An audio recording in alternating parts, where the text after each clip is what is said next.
E aí vocês atravessaram pelos vídeos, viram coisas interessantes, espero. Já li os trabalhos que me foram apresentados e no geral eles estão bem em cima da discussão, quero parabenizar. Agora eu quero trazer algumas provocações. Eu vou começar falando de uma estratégia que algumas mulheres indígenas desenvolveram, por exemplo, para lidar com o estupro dos colonizadores. Vocês já observaram que a gente denuncia esses avanços, essas invasões, essas agressões, essas violências, essas destruições, mas a gente nunca para pensar naquelas pessoas que estão passando por isso e sobrevivendo a isso? Repare, por exemplo, tem um tiroteio numa comunidade, uma favela. Como fica a saúde mental dessas pessoas? A gente tem uma visão ainda muito limitada em pontinhos. A gente precisa expandir a nossa visão para que a gente consiga pegar um ambiente maior, uma pintura maior. O distanciamento pode nos favorecer. Por isso que, às vezes, tornar mais objetiva a conversa, o máximo possível distanciada de nós, é algo interessante. É possível ser 100% separado? Nunca. E isso tem que ficar na cabeça da gente o tempo inteiro. Nós estaremos sempre contaminados por nós mesmos quando estudarmos qualquer coisa. E aí, estudando sobre mulheres, e uma das estratégias de algumas mulheres indígenas que foram pesquisadas era um mito de um homem muito bonito que saía do rio e que depois, quando entrava, se transformava num grande peixe prateado. E elas nunca queriam sair de perto do rio porque elas estavam à espera de serem visitadas novamente. Quando começaram a cavar mais fundo e começaram a pesquisar, descobriram que foi uma estratégia do cérebro e do imaginário de sobrevivência, de converter aquela experiência terrível, odiosa, em algo possível de se conviver na vida. Porque imagine, há dores, e a gente não vai aqui colocar uma escala de quem sente ou mais, mas para sobreviver a um abuso, a gente precisa estabelecer mecanismos, e esses mecanismos no cérebro humano, na cultura humana, no pensamento humano, são gigantescos. Por que eu trouxe essa conversa dessa maneira? Para a gente sempre estar atento a expandir o olhar e não deixar que a nossa visão seja por pontinhos, vendo coisas muito específicas. E eu quero dizer para vocês que o óbvio é a coisa menos óbvia, na verdade, porque depende muito, a gente está falando de letramentos, de onde essas pessoas estão, de onde elas partiram, que conhecimentos elas têm e elas circulam. Vou dar um exemplo pessoal. A minha mãe se sentiu super ferida, ela estava numa viagem com meu irmão, e ela estava usando um banheiro chamado banheiro família. Ela falou: eu sou família, eu sou de família, olha a preposição. Então ela estava usando esse banheiro. Até que meu irmão viu, quando ele a viu se dirigindo novamente para esse banheiro, ele falou: você não pode usar esse banheiro, mãe. E ela tocou aquilo tão fundo, ela falou: só porque eu separei do pai deles, só porque eu sou uma mulher, olha na perspectiva, todas as vivências dela, que eu sou uma mulher separada, todos os estigmas que cercam as mulheres separadas, ele tá achando que eu não sou de família, e ela sofreu muito durante aquela tarde, aquele dia, chorou muito, se distanciou, não aproveitou mais nada do passeio. Aí à noite ela chorando foi falar com ele: meu filho, você acha que eu não sou de família? Ele: mãe, desculpa, oh meu Deus, o sofrimento que você falou, queria dizer que naquele banheiro só entra quem tem criança. Que aí o pai ou a mãe que vai trocar uma fralda, vai ficar com a criancinha muito pequenininha, você não viu que tinha uns vasinhos bem pequenininhos lá? É específico para eles. E aí imagina só, uma palavra, e aí você pensa: mas não é óbvio? Não, porque a gente está lidando com discursos de muitos tempos, de muitas experiências, de muitas vivências, de muitas informações. Por isso que eu não gosto muito desses memes que ficam ridicularizando, propagando como cômico situações em que pessoas estão lidando com dificuldades que para nós são muito tranquilas. Por exemplo, o push do shopping, a gente sabe que é empurrar e a pessoa não consegue lidar com a torneira do shopping, por exemplo. E aí eu falei a palavra estigma para vocês. Tem esse livro do Goffman, que ele trabalha essa ideia do estigma, de como as pessoas, alguns conseguem sobreviver ao próprio estigma que a sociedade coloca neles, disfarçando. Então, não, eu tenho essa deficiência, eu tenho essa dificuldade, mas eu desenvolvi estratégias de disfarçar. Seja a perna do Roberto Carlos, seja um tique, uma dificuldade de atenção.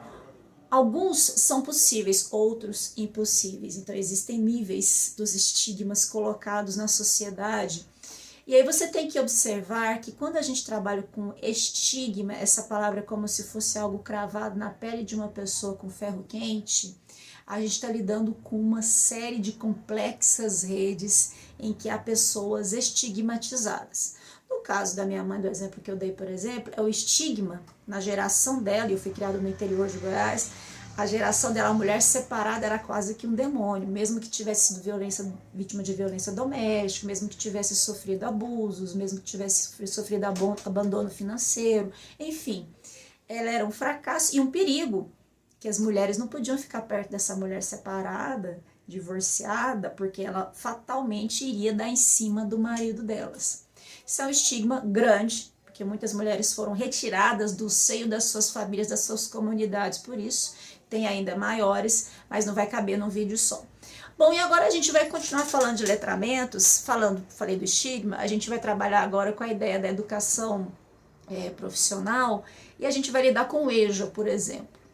E existem alguns estigmas, porque existe, vocês já leram com a Kleiman, a sociedade letrada, colocada como um elemento muito acima, como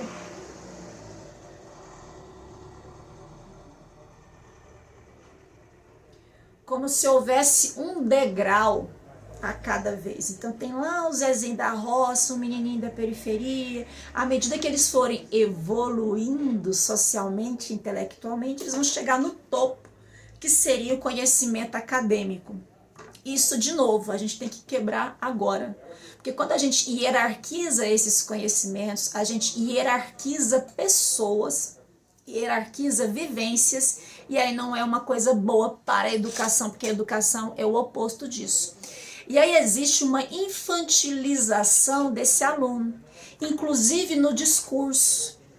Talvez agora vocês percebam até algumas ações que vocês tiveram, de usar o diminutivo, não, vamos fazer um trabalhinho hoje, e usar um tom condescendente, como se você estivesse facilitando ali para entender, como se ele fosse uma pessoa plana, 2D, em que você está ali para pegar a mão dele como se fosse um salvador e conduzi-lo à luz do conhecimento. É uma estigmatização, é como se eles pudessem pensar menos, ou com menos profundidade, ou com menos capacidade de abstração, porque a escola, o governo, uma sociedade falhou com eles, eles não puderam fazer esse período da sua formação, no caso do ProEJA, por exemplo, do EJA, nos tempos regulamentares. Eles chegam cheios de vivências, cheios de experiências e cheios de conhecimentos.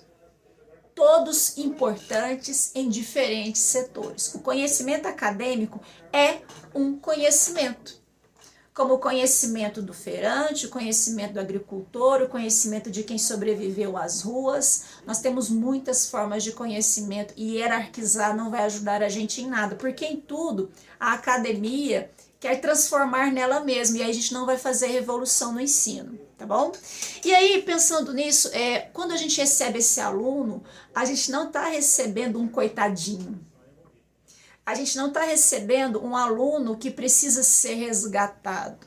A gente precisa, sim, como profissional, observar as nossas práticas e ver se nós não estamos apenas usando o conhecimento deles, que veio com eles, de pretexto, só para seduzi-los ali, para levá-los aonde a gente quer. Não é assim. É integrar conhecimentos, porque ao invés de você achatar o conhecimento prévio do aluno, você vai expandir e aumentar uma rede já complexa de conexões e de conhecimentos dentro da sua sala de aula. Isso é fundamental, né? Lembrando do estigma e aí lembrando da sua prática, o quanto a sua vaidade, o quanto a nossa vaidade pode prejudicar o processo de ensino-aprendizagem, porque o professor deve se rever constantemente. Só que o problema é que nós estamos do lado da força, vamos dizer assim, né? Para quem é fã de Star Wars entendeu, mas para quem não entendeu, nós estamos no ambiente do posto acadêmico, nós estamos numa posição de privilégio. E abrir mão disso para nos vermos como partes integrantes e aprendizes desse processo demanda um certo trabalho de uma vida inteira, porque nós estamos numa sociedade que nos valida e nos coloca uns degrauzinhos acima dos outros. Por isso que é importante a gente não desempoderar essas pessoas quando chegam e não pegar o conhecimento delas como pretexto. Como fazer isso? Um diálogo sincero, e essa pessoa vai chegar cheia de traumas, que já disseram para ela que esse universo acadêmico não é para ela, que ler não é para ela, que escrever não é para ela, que matemática não é para ela. Ela não se sente pertencente àquele ambiente. E todos vocês sabem que a sensação de pertencimento nos faz evoluir. Se você não se sente bem na sua família, em uma roda de pessoas, no trabalho, se você não se sente como parte integrante de todos aqueles processos e dinâmicas, você vai ficando cada vez mais para fora e cada vez mais desconfortável, até sentir que não tem mérito em fazer parte dele. Essas coisas a gente precisa rever constantemente. Uma outra coisa que eu preciso muito falar essa erradicação do analfabetismo, que é importante. De novo, eu já falei para vocês que trazer esses conhecimentos que são relevantíssimos para o funcionamento na sociedade civil é fundamental, mas a gente não precisa pensar que erradicando o analfabetismo, eu estou amalgamando o analfabeto e o excluindo junto. Vem comigo. Quando eu falo eu preciso acabar com a ignorância da sociedade, os discursos prontos, as experiências prontas que vêm à sua cabeça, sempre tem uma figura, ou um tênis, uma bermuda e uma camiseta, ou um chapéu de palha, ou um chapéu do sertão, uma roupa específica, e aí eu vou provocar vocês. Quando vocês viram o vídeo do Geraldinho, talvez internamente você tenha dado aquele sorrisinho paternalista, maternalista. Ah, que bonitinho, olha, ele sabe contar história, olha, eu sou tão legal que eu estou validando essa história dele, mas não tanto quanto a do Cortella, que aí ele tem um discurso dentro da variedade padrão de linguagem. O que é variedade padrão? Tudo é variedade. Mas houve em algum momento histórico a escolha de uma delas para ser considerada correta. Isso não tem a ver com a língua, isso tem a ver com tensões políticas e sociais. Então, quando você fala de gramática, de certo e errado, a gente está falando de gramática padrão, aquela de todos os S's, essa formal mais elevada, com vocabulário mais rebuscado. Só que aí é o contrário. O Cortella é que nos paternaliza. Já observaram isso? Você paternalizou de um lado, foi paternalizar de outro. Porque ele fala como se ele estivesse dizendo para você, eu li coisas extremamente complexas, estou aqui traduzindo e dando para você uma chance de evoluir como ser humano e pensar melhor. Olha só, é mais ou menos aquele filme do Star Wars em que um peixe imenso come um, aí vem um gigantesco que come o outro.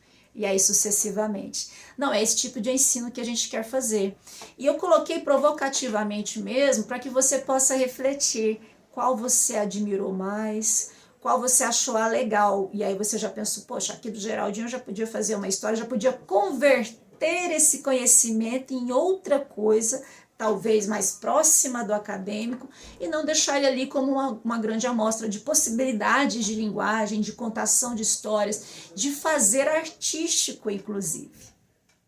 Uma outra coisa que eu anotei muito importante para vocês é que no artigo que vocês vão ler agora, no capítulo, o Foucault fala que o saber, qualquer tipo de saber só pode referenciar a si mesmo. Isso é uma grande luta.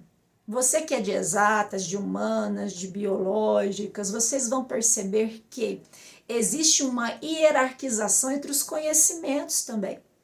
E essas tensões se refletem em todas as áreas do ensino. Aqui no próprio instituto, a gente tem essa guerra também entre os das exatas, ali meio se achando mais ciência, mais importantes do que aqueles que são os de humanas, que só são um step para o próximo passo, que são eles, vamos dizer assim.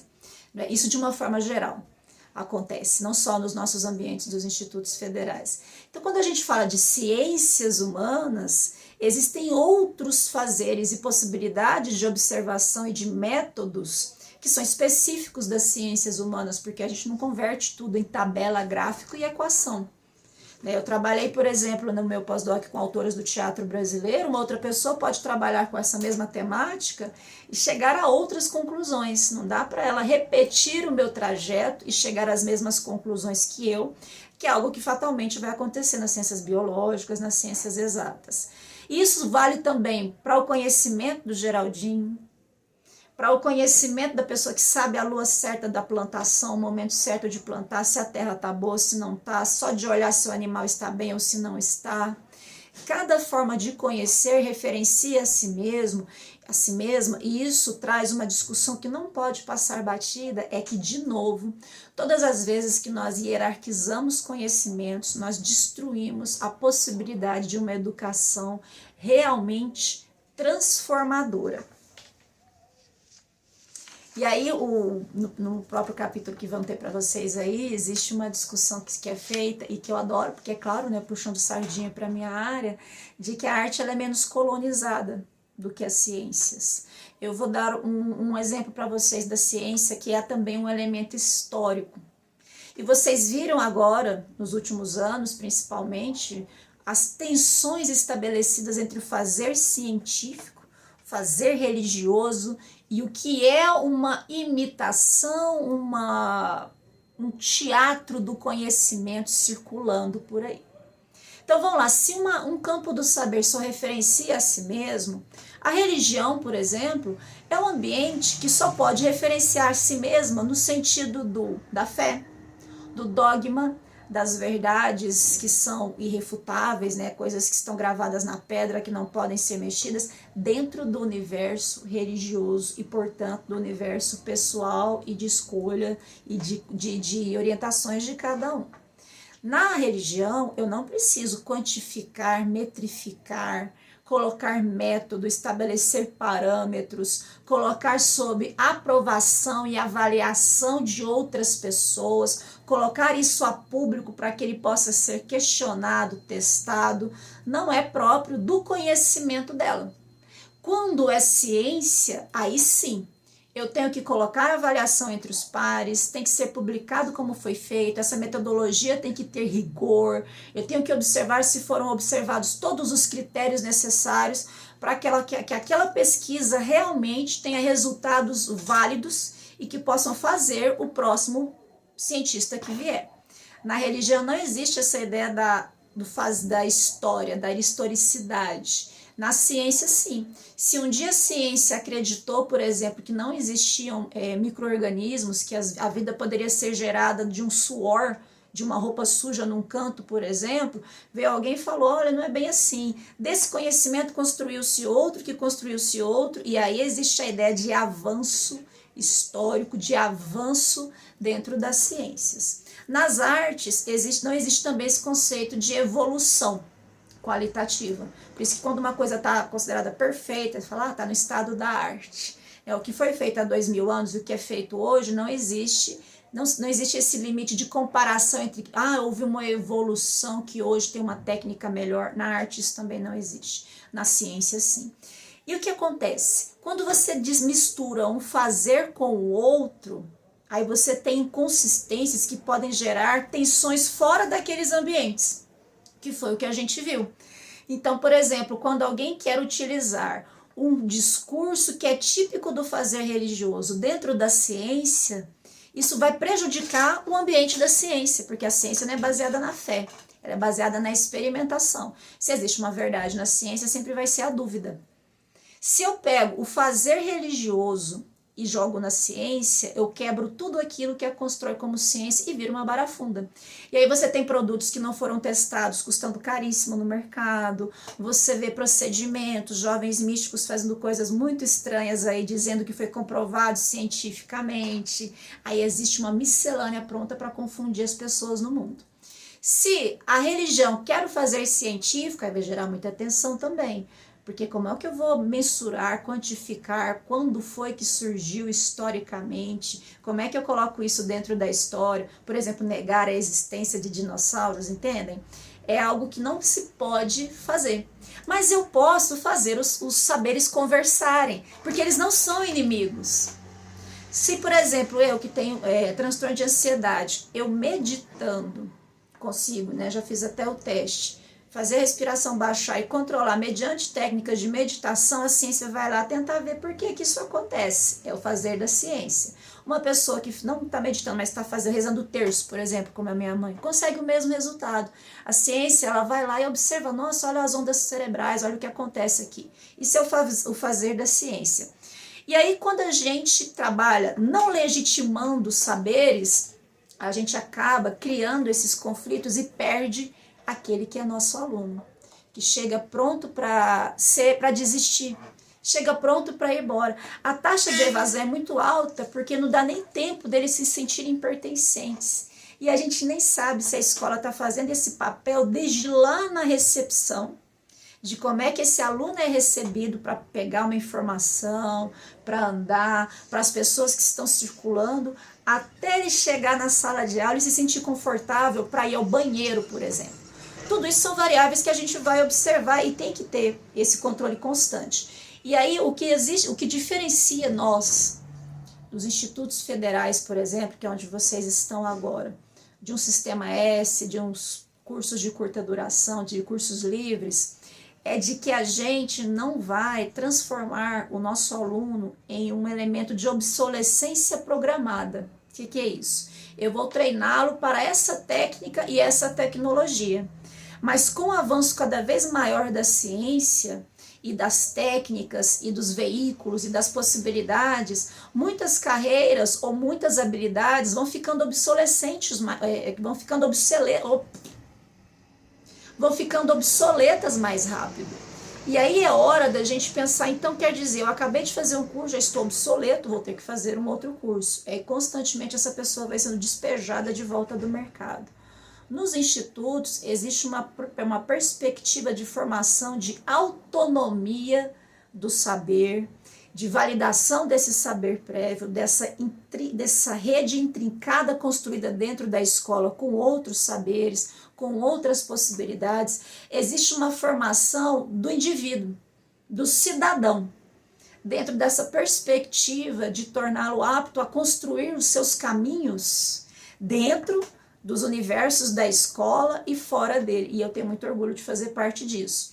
Uma vez eu tive uma discussão muito séria, daquelas pouco educadas, inclusive, com um colega num evento da educação, isso em outro instituto, que disse que nossos alunos são iguais cachorro. A gente tem que treinar, adestrar. E aí, claro, olha bem para mim, para minha figura, se eu sou alguém que vai discutir educadamente uma coisa dessa. Mas ainda existe muito circulando por aí. E eu quero que você redimensione tudo isso e perceba, todas as vezes, se você não está fazendo isso de alguma forma. É demorado, é trabalhoso. Ao final do dia, talvez você pense, talvez eu faça só lista de exercício e foda-se, quem quer fazer faz, quem não quer não faz. Não é um processo fácil. Aquele professor do caderninho amarelo, que ele tem há 20 anos dando aula a mesma coisa, ele não está muito estressado mesmo, mas também não está fazendo diferença. E nós estamos aqui para fazer a diferença. E para finalizar, a gente precisa falar de letramentos, que aí vão mexer com fazeres, inclusive seus aí internos, se preparem para isso. Que são letramentos sociais, letramentos raciais, letramentos de gênero e a interseccionalidade em tudo isso. E você saber que dentro de você existem movimentações e nem todas elas têm que ir para a sala de aula. Você vai estar atento a isso. Você tem lá suas crenças, suas convicções, por exemplo. Você recebeu uma aluna trans, uma mulher trans na sua aula. um homem trans, que são homens ou mulheres, ou gay, ou o racismo que está nas suas palavras, mas você se recusa a identificar porque é tudo mimimi, preconceito de classe, preconceito de região, porque nesse Nordeste só tem ignorante, aqui mesmo áreas administrativas, você é de Ceilândia, lá é tudo mala. Você tem que estar constantemente revendo os seus discursos e junto com eles a sua postura em relação aos alunos e todas as histórias que vão se movimentar ali dentro.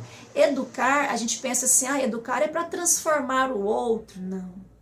A educação verdadeira, ela acontece com a transformação de nós mesmos, com a participação do outro. E ali nesse processo a gente consegue realmente trabalhar com o letramento, nesse sentido de construir mais do que códigos e palavras, mais do que técnicas estanques que podem ficar obsoletas muito rápido, mais do que técnicas simplesmente, mas todo o indivíduo dentro dessa situação. Então espero que a nossa conversa agora fique ainda mais clara, que vocês tragam as suas tensões para dentro da nossa conversa e que a gente consiga prosseguir a partir daí. Abraço.